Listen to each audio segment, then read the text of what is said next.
और आइए अब शुरू करते हैं हल्ला बोल। जन लोकपाल पर नई जंग। तो सवाल यहां पर कई सारे उठ रहे हैं जिन पर हम तमाम राजनीतिक मेहमानों से बातचीत करेंगे, लेकिन सबसे पहले आपको उन सवालों को बता दें। केजरीवाल का जन लोकपाल क्या महज सियासी खाना पूर्ति है? ये एक बड़ा सवाल है। क्या केजरीवाल ने तमाम बिंदुओं पर यू टर्न लिया है? केजरीवाल के बिल में नेताओं को लोकपाल चुनने का अधिकार देना सही है? ये एक बड़ा सवाल है, क्योंकि राजनीति और राजनीतिज्ञों को दूर रखने की बात अरविंद केजरीवाल खुद कह चुके हैं। क्या रामलीला मैदान का वचन भूल गए हैं अरविंद केजरीवाल?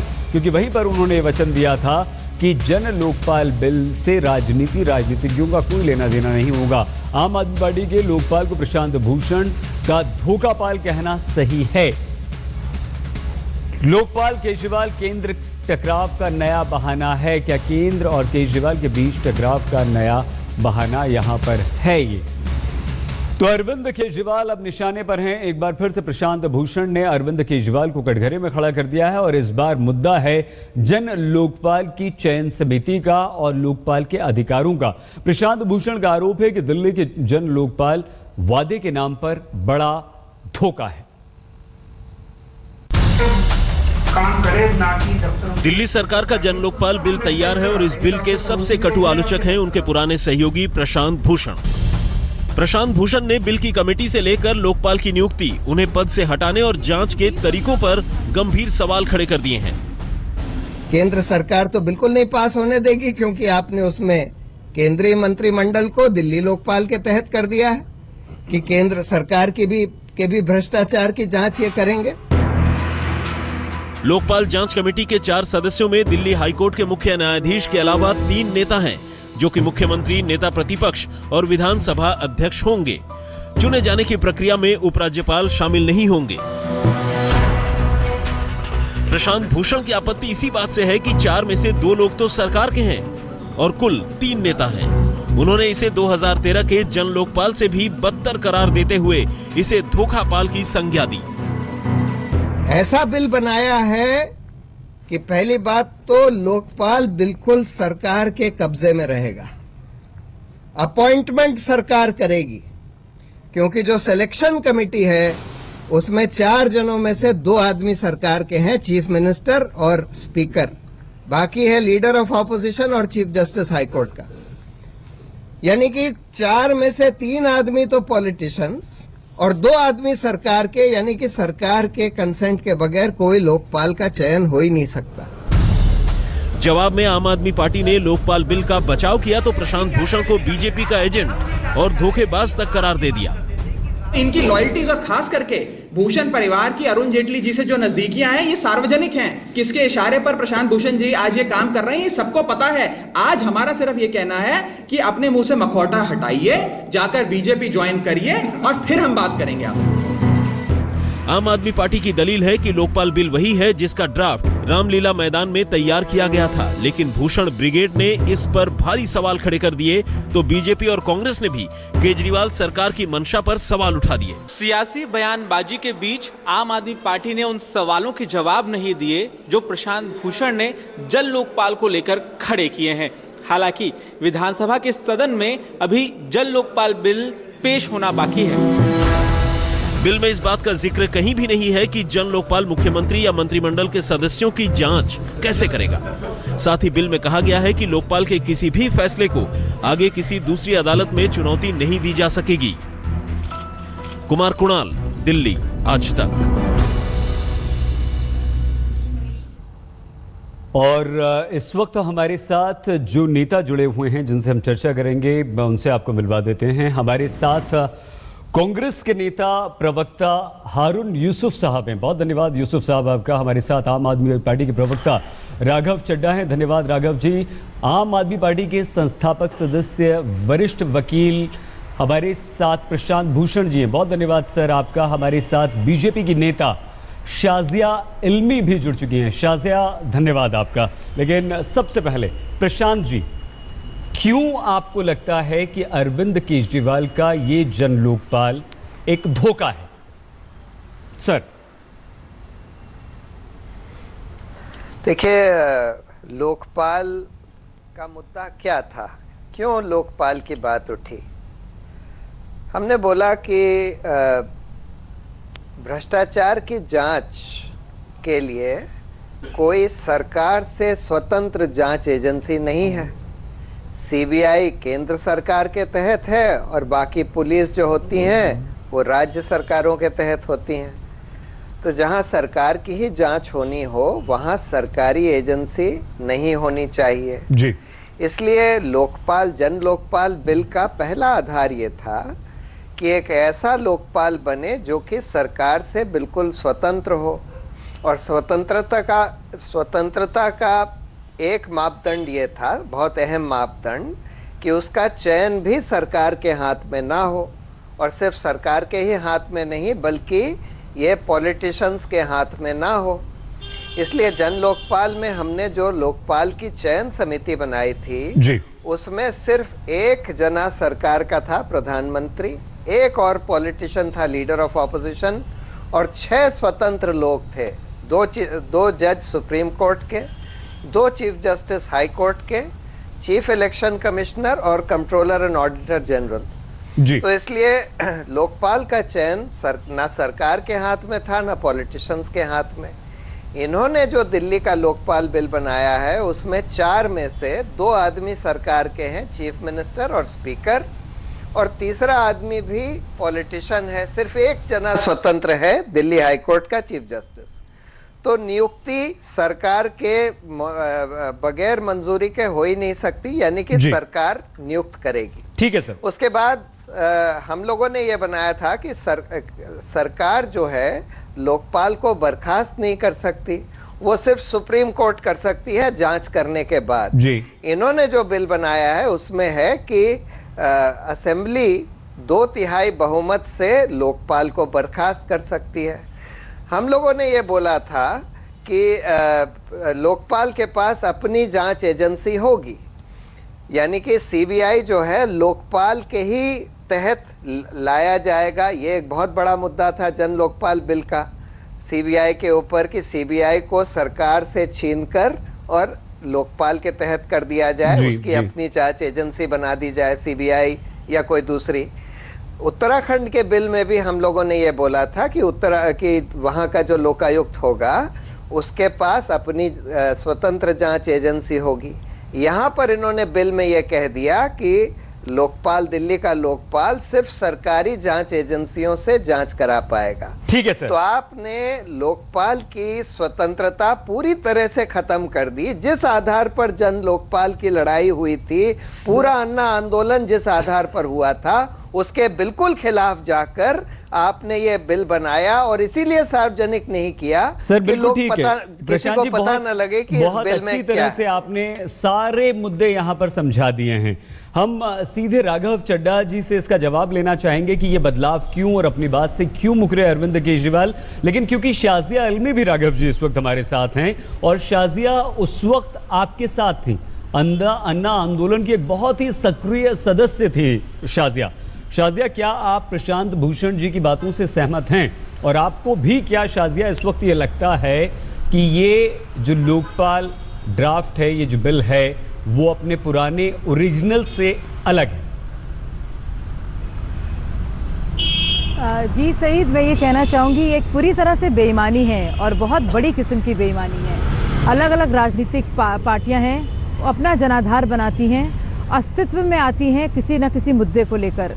तो चाहे जिस भी पार्टी को आप देखेंगे और चाहे उनकी बातें सच्ची हो झूठी हो, लेकिन कुछ बातें कहकर वो आगे बढ़ी हैं, उसकी वजह से वो सत्ता में है। आम आदमी पार्टी का पूरा आधार जन लोकपाल आंदोलन था, अन्ना हजारे आंदोलन था जी। और उस आंदोलन का हिस्सा ही ये लोकपाल बिल था। और ये सारी बातें जो भी प्रशांत जी ने बताई हैं, इन्हीं बातों से लड़ने के लिए तो इस पूरी पार्टी का और का आधार था।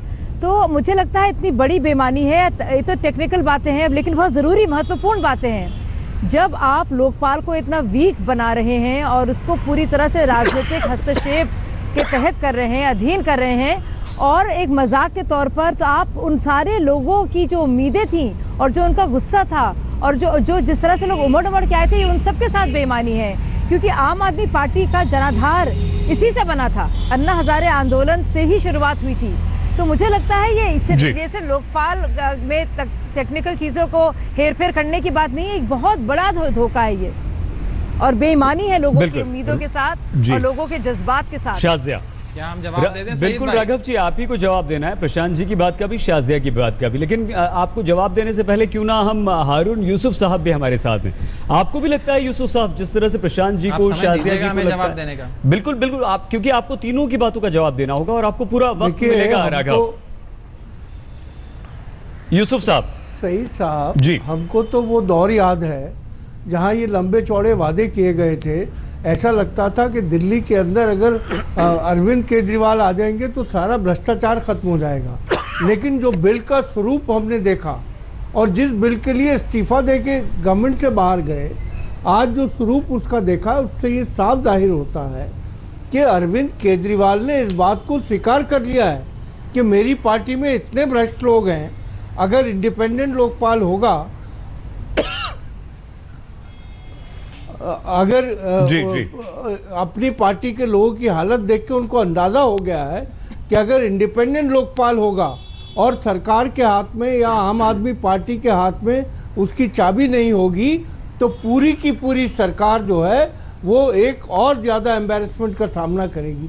आप मुझे बताएं, जन लोकपाल के नारे देने वाले, तिरंगा झंडे को ले लेके घूमने वाले लोग आज जिस तरीके से एक चीफ जस्टिस होंगे और 3 पॉलिटिकल लोग होंगे और लोकपाल को हटाने की ताकत 2/3 बहुमत जिसके पास होगा वो हटा देगा। इसका मतलब यह है कि लोकपाल जो होंगे उन पे पूरा का पूरा दबाव जो है जी। केवल और केवल सरकार का होगा। और ये साबित करता है क्योंकि इनकी पार्टी के 1/3 कैबिनेट मिनिस्टर तो भ्रष्टाचार में बाहर चले गए और अब तकरीबन 2 दर्जन से ज्यादा विधायक इसमें मुलव्विस हैं। तो उनको खतरा यह है कि अगर इंडिपेंडेंट लोकपाल होगा तो किस तरीके से इस पार्टी को एम्बैरेसमेंट का सामना करना पड़ेगा, क्योंकि सिवाय नारों की पार्टी है, दिल्ली के लोगों को भावनाओं से खेलने वाली पार्टी है। दिल्ली की समस्याओं का क्या हाल है, बेवाओं को पेंशन मिल रही है, बुजुर्गों को राघव जी आ रहे हैं आपके पास, पानी आ रहा है, सड़क टूटी है, कोई लेना देना नहीं है। बहुत धन्यवाद हारून यूसुफ साहब। लेकिन राघव जी, शाजिया, यूसुफ साहब और प्रशांत भूषण जी, तीनों की बात आपने यहाँ पर सुन ली है और तीनों इसे कहीं ना कहीं धोखा बताते हैं, बदलाव बताते हैं और आप पर सवाल खड़े करते हैं। रुकना होगा हमें यहाँ पर कुछ देर के लिए, लेकिन जैसे ही लौट कर आते हैं तो सीधे राघव चड्ढा जी के पास लिए चलेंगे। क्या अरविंद केजरीवाल अपने पुराने वादों से जन लोकपाल पर बदल गए हैं? प्रशांत भूषण, शाजिया इल्मी और हारून यूसुफ यही कहते हैं। राघव चड्ढा जी, क्या आप मानते हैं कि कहीं कुछ बदलाव हुआ है या जो वादा किया गया था बिल्कुल वैसा ही ये लोकपाल है? देखिए, लोकपाल मूवमेंट के दौरान कई हजार लोगों ने अनशन करा, लाठियां खाई, जेल भी गए और रामलीला मैदान में फिर एक कानून बना और रामलीला मैदान में उस कानून को पारित करा गया। उस कानून के तहत एक स्वतंत्र, सशक्त, निष्पक्ष लोकपाल का गठन होगा। उसी कानून को हूबहू दिल्ली सरकार ने 49 दिन की सरकार ने जब पेश करा, जब बीजेपी और कांग्रेस ने मिलकर हमारे बिल को गिरा दिया, हमने इस्तीफा दिया, उसी बिल को अब हम फिर एक बार दिल्ली लोकपाल बिल 2015 को पेश कर रहे हैं। हूबहू वही बिल और वही स्वतंत्र, निष्पक्ष Lokpal, financially, functionally autonomous Lokpal इस बिल से निकलेगा और भ्रष्टाचार पे रोक लगाएगा, पहली चीज। दूसरी चीज, जब कांग्रेस पार्टी भ्रष्टाचार के ऊपर या भ्रष्टाचार विरोधी कानूनों पर बात करती है तो मुझे वास्तव में बड़ी हंसी आती है। ये वो लोग हैं जो 60 साल इस देश पर राज करा, 60 साल से लोकपाल की बहस इस देश में चल रही है, आज तक लोकपाल नहीं ला पाए, और हम लोग जो केवल 8-9 महीने पुरानी सरकार में आज लोकपाल पेश कर रहे हैं, एक सशक्त लोकपाल दे रहे हैं, तो उसमें इन लोगों को परेशानी होती है। दूसरी चीज, अब आ जाते हैं मुद्दों पर जो इन लोगों ने बात करी। आज बात करते हैं, अभी प्रशांत जी की मैं वक्तव्य सुन रहा था, उन्होंने कहा कि, और आपके पैकेज में भी चला, अपॉइंटमेंट को लेकर, ज्यूरिसडिक्शन को लेकर, इन्वेस्टिगेशंस पे लेकर, मैं सब पे आपको बता देता हूं। पहली बात है, ज्यूरिसडिक्शन की बात करी। अब आप ये देख लीजिए, जब पिछली बारी 49 दिन की सरकार में जो कानून लाया गया उसमें अधिकार क्षेत्र पूरी दिल्ली था, उसी के तहत और उसी अधिकार क्षेत्र के मापदंडों के तहत मुकेश अंबानी, वीरप्पा मोइली, मुरली देओरा, तमाम लोगों पे एफआईआर भी हुई, जिसमें खुद प्रशांत जी ने याचिका दायर करी है, हाईकोर्ट में उनके बयान है, वो खुद अपीयर हुए हैं। आज उसी अधिकार क्षेत्र को कम करने के लिए, क्योंकि कांग्रेस अब केंद्र में नहीं है, अब केंद्र में भारतीय जनता पार्टी की सरकार है, तो आज ये कह रहे हैं कि दिल्ली सरकार की और उनके जो लोकपाल है उसके अधिकार क्षेत्र को कम कर दिया जाए और उसकी जो कार्रवाई है वे केवल गिने चुने लोगों पर हो। आज मैं आपके चैनल पर अधिकार कहना चाहता हूं, ये बिल आप लोगों ने सवाल भी उठाया, मुख्यमंत्री का दफ्तर हो, किसी मंत्री का दफ्तर हो, कोई पब्लिक सर्वेंट हो, सब पर लागू होगा। कहीं भी भ्रष्टाचार होगा। ये लोकपाल सशक्त है। राघव जी, हमारी बात सुन लीजिए, नहीं, हम हमने आपको सबके और बयान पूरा सुने, मौका देंगे। काफी सुन तो लीजिए, एक सेकंड राघव जी, राघव जी एक सेकंड डिबेट। राघव जी आपको और मौका मिलेगा, आप अगर अपनी बात रखना चाहते हैं तो पूरी बात जरूर रखिएगा। हारून यूसुफ साहब कुछ कहना चाह रहे हैं, प्रोफेसर आनंद कुमार भी हमारे साथ जुड़ चुके हैं और प्रशांत भूषण जी से हम एक बार फिर से ये पूछेंगे कि राघव उनकी बात को आखिर क्यों नहीं मान रहे, जबकि ये दोनों उस वक्त साथ थे। अरविंद केजरीवाल आम आदमी पार्टी के पुराने नेताओं में एक जंग शुरू हो गई है। लोकपाल की नियुक्ति का अधिकार देने पर सवाल उठे और यह अधिकार नेताओं को दिया गया है। प्रशांत भूषण जी ने ये आरोप लगाया है कि ये बिल तानाशाही लाने वाला बिल है। हम सीधे आपको लिए चलते हैं, राघव चड्ढा जी से इनकार कर रहे हैं प्रशांत जी। क्या आपको लगता है कि आप दोनों, राघव जी कुछ कहना चाहते हैं? प्रशांत जी की बात एक बार सुन लेते हैं तो आपको और मौका मिल जाएगा उनकी बात जवाब देने का, क्योंकि कहना चाह रहा हूं, क्योंकि आप जवाब दे चुके थे। हम एक बार फिर से चलेंगे क्योंकि यूसुफ साहब भी कुछ कहना चाह रहे हैं। प्रशांत जी कहिए आप। मैंने जवाब नहीं दिया सैयद भाई। मैंने 20 मिनट सबकी टिप्पणी सुनी, आपकी टिप्पणी सुनी, प्रशांत जी, शाजिया जी, हारून जी, सबकी सुनी। मुझे अपना बयान तो पूरा करने दीजिए, उनके आधे का आधा समय तो दे दीजिए, नहीं तो व्यूअर्स बोलेंगे डिबेट अनफेयर है। मुझे बात खत्म करने दीजिए। मैंने आपको ज्यूरिसडिक्शन पे पहले कहा, अब मैं आपको स्पष्ट तौर पर एक बात कहना चाहता हूं। जो लोग भी आज हमारे ऊपर प्रश्न चिन्ह लगा रहे हैं, सवाल खड़ा कर रहे हैं, हमारे भ्रष्टाचार विरोधी कानून पे प्रश्न चिन्ह लगा रहे हैं, मैं आज उनको एक चीज ये बता दूं, आम आदमी पार्टी और अरविंद केजरीवाल जी वो मुख्यमंत्री हैं जब अपने मंत्रिमंडल में एक मंत्री के खिलाफ भ्रष्टाचार के आरोप दिखे, प्राइमा फेसी एविडेंस दिखा, तो उस मंत्री को मंत्रिमंडल से बर्खास्त कर दिया। तब प्रशांत जी, शाजिया जी या कांग्रेस, बीजेपी या आज तक ने नहीं खुलासा करा था, हमारे पास एविडेंस आया था, हमने कर दिया। पहली चीज।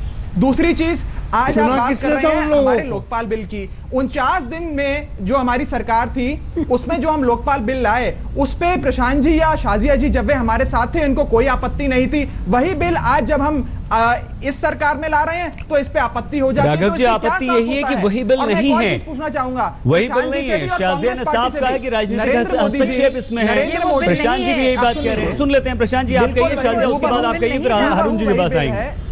प्रशांत जी कहिए, क्या वही ये बिल है, फिर आपको आपत्ति क्यों? प्रशांत जी में लोकपाल की नियुक्ति नहीं करी, पर ये लोग लोकपाल, केंद्र सरकार ने पिछले 18 महीने में लोकपाल की नियुक्ति तक नहीं करी, उस पे सवाल नहीं खड़े करते। पूछ लेते हैं ना राघव जी, भारतीय जनता पार्टी, प्रशांत जी और शाजिया दोनों यहाँ पर हैं, कोई सवाल नहीं खड़े करते। आज जो संकल्प हमने लिया था उस लोकपाल बिल जिससे हमारी भावनाएं जुड़ी थी, आज वो पारित करने जा रहे हैं तो हमारे ऊपर सवाल खड़े कर रहे हैं, जनता में भ्रम फैला रहे हैं। के बाद में आए अरे मैडम, मेरे को भला बुरा बोलने से कुछ नहीं होगा। आप मुझे भला बुरा बोलती रहिए, आपसे तो मैं मुझे भला बुरा चड्ढा इज नॉट इम्पोर्टेंट। मैं कह रही हूँ राघव चड्ढा नहीं समझ सकते क्योंकि अफसोस की बात।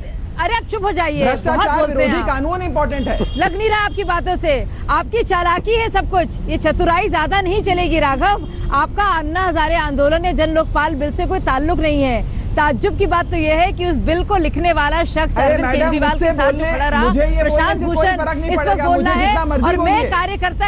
अरे आप बोलने नहीं दे रहे, सही दिन को सही मौका दीजिए। अच्छा, सही दिन से कहिए, थोड़ी सी सुनिए राघव, सुन तो लीजिए शाजिया को, थोड़ी तहजीब व तमीज दिखिए। चुप रहिए, हमने बोला नहीं, हमने कुछ बोला नहीं है। सुनिए, आप जो बोल रहे थे हमने कुछ नहीं बोला। थोड़ी तहजीब और तमीज का प्रमाण दीजिए और चुप हो जाइए 2 मिनट के लिए। मैं बात खत्म कर लूं, अपनी बात आप रखिए।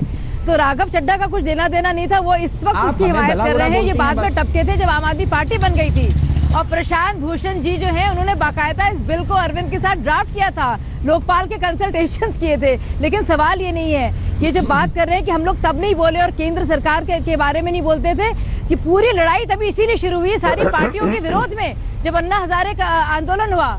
और उसी लड़ाई को अब झुटलाने के लिए और एक बेईमानी के तौर पर उसी बिल में राजनीतिक हस्तक्षेप को बाकायदा एक तरह से उसको लेजिटिमाइज करने के लिए इस बिल को लाया जा रहा है। और कोई पारदर्शिता नहीं है, इसे पब्लिक डोमेन में नहीं रखा गया। हमारी सबसे बड़ी बात यही थी कि पब्लिक डोमेन में रखा जाएगा, उस पर कंसल्टेशंस होंगे, उस पर सजेशंस आएंगे और तब वो बिल आगे आएगा। ये नया बिल तो बिल्कुल जैसे अरविंद कहते थे ना बाकी पार्टियों के बारे में कि बंद कमरे में गिटमिट तरीके से लुका छुपी से बिल पास होते हैं। सैयद भाई, क्या हम भी जवाब दे सकते हैं? नहीं, बिल्कुल आप जवाब दीजिएगा, लेकिन शाजिया ने एक बात महत्वपूर्ण बात कही है राघव यहाँ पर। शाजिया ने कहा है कि ड्राफ्ट अरविंद केजरीवाल के साथ मिलकर प्रशांत भूषण ने कहा था या किया था इसका ड्राफ्ट, और जाहिर सी बात है सबसे बड़ी भूमिका जो थी वो प्रशांत जी की ही थी। तो आप राघव, अगर प्रशांत जी ये कहते हैं कि ये वो बिल नहीं है जो मैंने ड्राफ्ट किया था, आप उसे क्यों नहीं मानते हैं? आप इसका जवाब जरूर दीजिएगा, लेकिन एक बार फिर से पूछ लेते हैं प्रशांत जी से, क्या प्रशांत जी राघव ठीक बोल रहे हैं कि ये वही बिल है जो आपने ड्राफ्ट किया था? आपने सवाल मुझसे नहीं, एक सेकंड ना, तो और आपको अच्छा मौका मिल जाएगा बोलने का। जी देखिए, ये सब तब होता है जब आम आदमी पार्टी ऐसे छुटभइयों को टीवी स्टूडियोज में बैठा देती है जिनको सार्वजनिक कामों से कुछ लेना देना नहीं रहा, जिनको लोकपाल का कोई हिस्ट्री, कोई भूमिका, कोई बिल का कुछ पता नहीं है। आज राघव ये कह रहा है कि ये वही बिल है जो अन्ना आंदोलन में ड्राफ्ट किया गया था। भाई, मैंने बताया कि अन्ना आंदोलन में उसके 13 वर्जन्स ड्राफ्ट हुए थे। लास्ट वर्जन था 2.3। उस वर्जन में और उससे पहले वाले सारे वर्जन्स में ये था कि लोकपाल का चयन ना तो सरकार के कंट्रोल में होगा ना पॉलिटिशियंस के कंट्रोल में होगा। आखिरी वर्जन जो था 2.3, उसमें सिर्फ एक सरकार का जना था 8 लोगों में से चयन समिति में, और सिर्फ 2 पॉलिटिशियंस थे। अब इन्होंने 3 पॉलिटिशियंस, 4 में से 3 पॉलिटिशियंस ले आए हैं और उसमें से 2 जने सरकार के हैं, यानी कि सरकार के सहमति के बगैर कोई लोकपाल को आप नियुक्त नहीं कर सकते। कहिए राघव। दूसरी बात, सरकार के पूरे कंट्रोल में रहेगा ये, क्योंकि हाँ राघव, अब आप जवाब दीजिए क्योंकि प्रशांत जी अपनी बात कह चुके हैं। 2/3 बहुमत से मैं 2/3 बहुमत से कभी भी लोकपाल को हटा सकते हैं। मैं बहुत साधारण सा, देखिए मैं बहुत साधारण सा कार्यकर्ता हूं आम आदमी पार्टी का। मैं प्रशांत जी की तरह वरिष्ठ वकील नहीं हूं और ना ही मैं उनकी तरह समझदार या इतना ज्ञानी हूं। मैं साधारण व्यक्ति हूं, परंतु मुझे छुट भैया कहने से या मुझे राघव इसे निजी ना बनाएं। आप तो ये जवाब दे दीजिएगा कि राजनीतिक हस्तक्षेप है या नहीं? नहीं, मैंने तो निजी नहीं बनाया। कोई बात नहीं, चलिए अब वो आप हमारे खराब होगा, आप अपनी बात कह सकते हैं। हमें भला बुरा बोलिए, हमें भला बुरा बोलने से कुछ नहीं होता। जनता देख रही है, जनता ने 67 सीटें दी, तो आज आप हमें छुट भैया बोलिए या कुछ भी बोलिए, जो आपको अच्छा लगे वो आप बोलिए। दूसरी चीज, अब आप हमारा जवाब सुन लीजिए, हमारा जवाब सुन लीजिए। दे रहा हूँ, सुन लीजिए। अरे मैडम सुन लीजिए, जवाब दे रहे हैं, सुन लीजिए, शांत हो जाइए। एक तो शाजिया जी जवाब ना ही मांगे तो अच्छा लगे। मोदी जी ने 10 साल मुख्यमंत्री थे, लोकपाल की नियुक्ति नहीं करी, 19 महीने से प्रधानमंत्री हैं, अभी तक लोकपाल नहीं बनाया। खैर, अब मैं आता हूँ मुद्दे पर। अब मैं पॉइंट पर आपको ट्रेनिंग दी गई है। मैं आज स्पष्ट तौर पर, राघव जी जब आते हैं 4-5 मैं जवाब दे रहा हूँ, सुन लीजिए सही भाई। आज आपने कहा अपॉइंटमेंट पे सवाल खड़े करें, रिमूवल पे सवाल खड़े करें।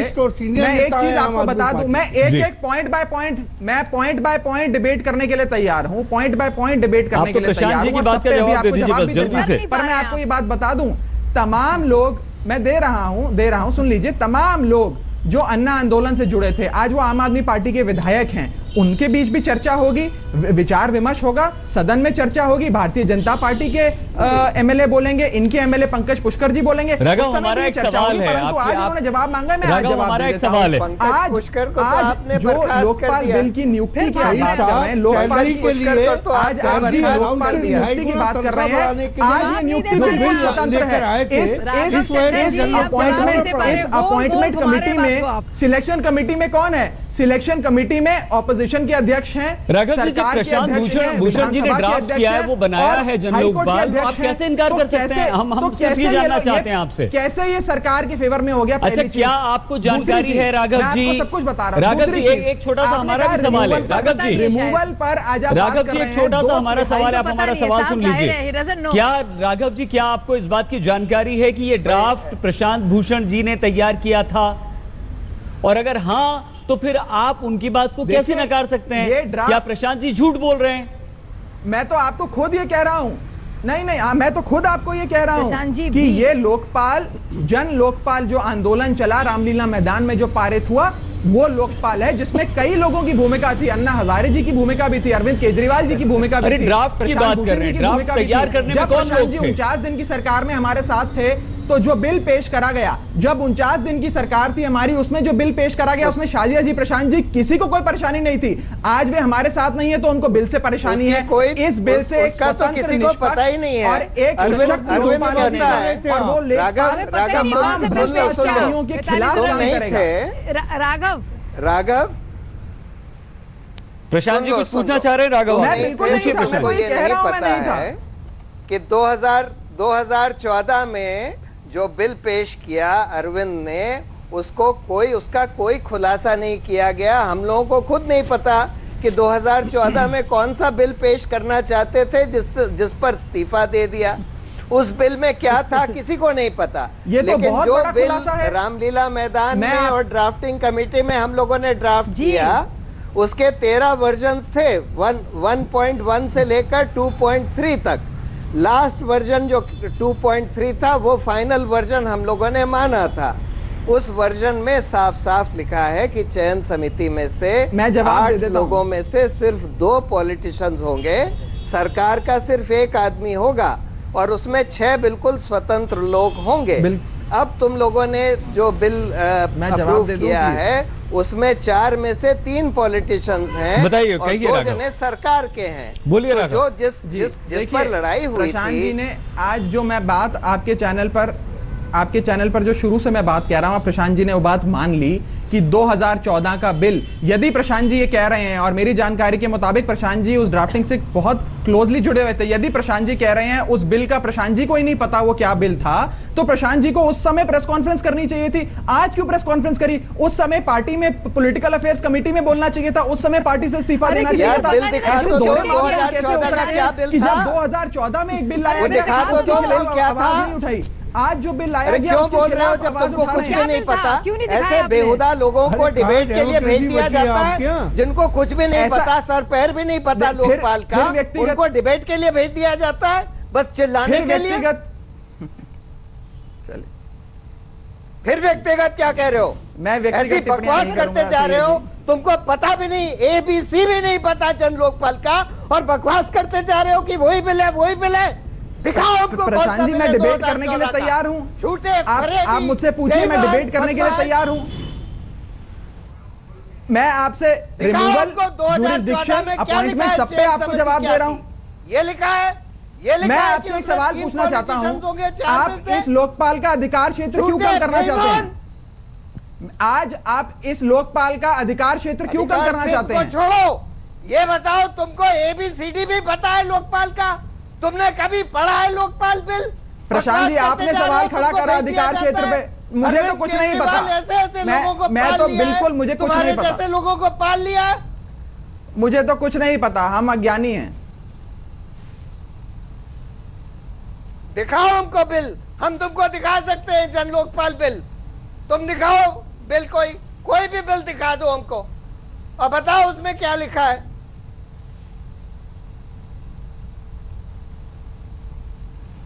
हमने अपने दर्शकों से एक सवाल पूछा था इस केजरीवाल के नए लोकपाल बिल पर। केजरीवाल का जन लोकपाल क्या महज सियासी खानापूर्ति है? 80% लोग कहते हैं हाँ, और 20% ऐसे हैं जो कहते हैं नहीं। देखते रहिए आज तक।